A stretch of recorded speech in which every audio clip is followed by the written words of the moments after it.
আমি যদি ইসলামী রাষ্ট্র ব্যবস্থার সুফলটা মানুষের কাছে কি করতে পারি, তুলে ধরতে পারি, তাহলে সেটাকে মানুষ বিএনপি থেকে আশা করবে নাকি জামাত থেকে আশা করবে? বলেন। যদি আমরা ইসলামী রাষ্ট্র ব্যবস্থার সুফল যদি সঠিকভাবে তুলে ধরতে পারি, তাহলে মানুষ খুঁজে নেবে সেটা কোথায় পাওয়া যায়। আচ্ছা, আমরা এই দাওয়াতের কাজটা করব কাকে খুশি করার জন্য? বলেন, আল্লাহ খুশি করার জন্য নাকি না? এখন দাওয়াত দায়ের কাজ যদি কোনো ব্যক্তিকে খুশি করার জন্য হয়ে যায়, কেমন? তাহলে সেখানেই গন্ডগোল সৃষ্টি। এই যাবৎ যত গন্ডগোল হয়েছে সেখানে হয়েছে। কোনো ব্যক্তিকে খুশি করার জন্য যখন কোনো দায়ী কথা বলে, তখন কি হয়ে যায়? সেখানে গন্ডগোল। আমরা এই দাওয়াতের ময়দানে কাজ করব আল্লাহকে খুশি করার জন্য এবং দেশে একটি ইসলামের পক্ষে জনমত তৈরি করার জন্য। সেক্ষেত্রে আমাদেরকে সর্বোচ্চ কৌশলী হতে হবে। আল্লাহ তাআলা তো নিজেও বলে দিয়েছেন, উদু ইলা সাবিল রাব্বিকা বিল হিকমাতি ওয়াল মাউইজাতিল হাসানা।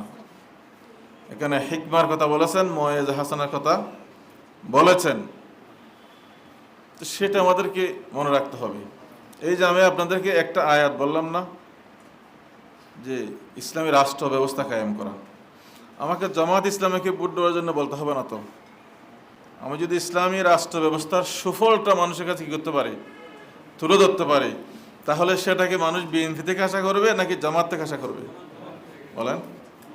যদি আমরা ইসলামী রাষ্ট্র ব্যবস্থার সুফল যদি সঠিকভাবে তুলে ধরতে পারি, তাহলে মানুষ খুঁজে নেবে সেটা কোথায় পাওয়া যায়। তা মানুষই কি করবে? আমাকে তো মাহফিলের মধ্যে এটা বলার দরকার নাই যে আপনারা সবাই জামাত ইসলামীকে ভোট বলার দরকার আছে, নাই, দরকার নাই। কেমন? এই যে আমি যেটা বললাম, ইসলামী রাষ্ট্র ব্যবস্থার সুফল এখানের মধ্যে রয়েছে। আল্লাহ জানি মাক্কান্নাহুম ফিল আরদির মধ্যে রয়েছে। মাক্কান্নাহুম ফিল আরদি আকামুস সালাত ওয়া আতাউজ যাকাত ওয়া আমারু বিল মারুফ ওয়া নাহাউ আনিল মুনকার। এই যে কোরআনুল কারীম একটি ইসলামী রাষ্ট্রের 4টি দায়িত্বের কথা বলেছেন। কয়টির কথা? 4টি দায়িত্বের কথা বলেছেন। এই 4টি দায়িত্ব যদি সঠিকভাবে করা হয়, তাহলে একটা রাষ্ট্রের সর্বাঙ্গীন উন্নতি এবং কল্যাণ হবে ইনশাআল্লাহ। কিভাবে হবে? 1 নম্বর হলো